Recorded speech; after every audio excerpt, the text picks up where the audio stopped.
ಶಹೀದ್ ಸೈನಿಕ ಶಶಿಕಾಂತ್ ಬಾವ ಅವರ ಅಂತ್ಯ ಸಂಸ್ಕಾರ ಗೌರವದೊಂದಿಗೆ.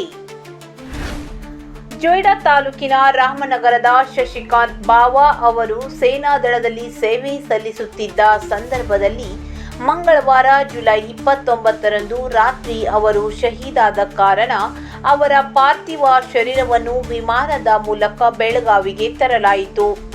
ಬಳಿಕ ಗುರುವಾರ ಜುಲೈ 31ರಂದು ರಾಮನಗರಕ್ಕೆ ತಂದು ಸರ್ಕಾರಿ ಅಧಿಕಾರಿ ಮತ್ತು ಸೇನಾ ಅಧಿಕಾರಿಗಳೊಂದಿಗೆ ಸಾವಿರಾರು ನಾಗರಿಕರ ಉಪಸ್ಥಿತಿಯಲ್ಲಿ ರಾಮನಗರದ ಸೀಮೆಯಿಂದ ಶಿವಾಜಿ ವೃತ್ತ ಹಾಗೂ ಬಜಾರ್ಪೇಟೆಯ ಮೂಲಕ ಮೆರವಣಿಗೆ ತೆಗೆದುಕೊಳ್ಳಲಾಯಿತು.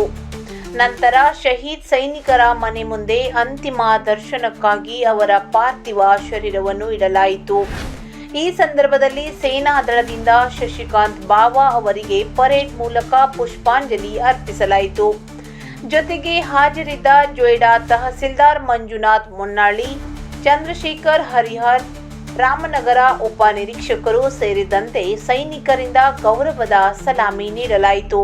ಅಂತ್ಯ ಸಂಸ್ಕಾರದ ವೇಳೆ ವಿವಿಧ ರಾಜಕೀಯ ಪ್ರತಿನಿಧಿಗಳು ಸಹ ಆಗಮಿಸಿದರು.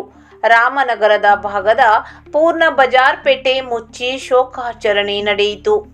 ಈ ವೇಳೆ ಅಮರ್ ರಹೇ ಶಹೀದ್ ಜವಾನ್ ಅಮರ್ ರಹೇ ಎಂಬ ಘೋಷಣೆಗಳೊಂದಿಗೆ ಶಶಿಕಾಂತ್ ಬಾವ ಅವರ ಅಂತ್ಯಯಾತ್ರೆ ಸಂಪ್ರದಾಯಬದ್ಧವಾಗಿ ನಡೆಯಿತು.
ಆರ್ಮಿ